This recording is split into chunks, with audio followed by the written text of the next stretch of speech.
मित्रांनो, स्वागत आहे तुमचं आपल्या YouTube चॅनलमध्ये। मित्रांनो, आपल्या YouTube चॅनलला सबस्क्राइब करा, बेल आयकॉनला ऑल प्रेस करा। अशाच नवनवीन व्हिडिओचं तुम्हाला नोटिफिकेशन पाहिजे असेल तर बेल आयकॉनला ऑल प्रेस करायला विसरू नका। तसेच डिस्क्रिप्शन बॉक्समध्ये दिलेल्या लिंकला नक्की विजिट करा। फ्री रिचार्जची लिंक सुद्धा मी डिस्क्रिप्शन बॉक्समध्ये देऊन टाकतो।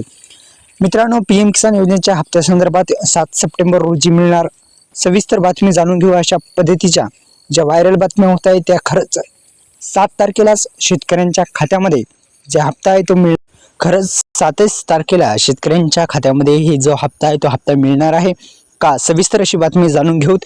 पुन्हा एकदा आपल्या YouTube चॅनलला सबस्क्राइब केल्याच्या नंतर बेल आयकॉनला ऑल प्रेस करा। डिस्क्रिप्शन बॉक्समध्ये दिलेल्या लिंकला नक्की विजिट करा। मित्रांनो, PM किसान योजनेच्या माध्यमातून केंद्र सरकारने सर्वसामान्य नागरिकांसाठी तसेच शेतकऱ्यांसाठी विविध योजना सुरू केल्या आहेत। या योजनेच्या माध्यमातून सरकार सर्वसामान्य नागरिकांना पाठबळ आर्थिक पाठबळ देण्यासंदर्भात सुद्धा प्रयत्न करत आहे। यातील एक योजना म्हणजे PM किसान महासन्मान निधी योजना। या योजनेच्या माध्यमातून आता वर्षाला 6000 रुपये मिळणार आहेत। ही एक आनंदाची बातमी शेतकरी बांधवांसाठी आहे। आणि आता जो हप्ता आहे त्या हप्त्यामध्ये वाढ झाल्याच्या नंतर शेतकरी बांधवांना एकंदरीत प्रधानमंत्री किसान महासन्मान निधी योजनेअंतर्गत आतापर्यंत देशातील शेतकऱ्यांना 18 हप्ते जमा झाले आहेत। लवकरच 19 हप्ता पण शेतकऱ्यांच्या खात्यामध्ये मिळणार असल्याची बातमी लवकरच माहिती समोर आलेली आहे।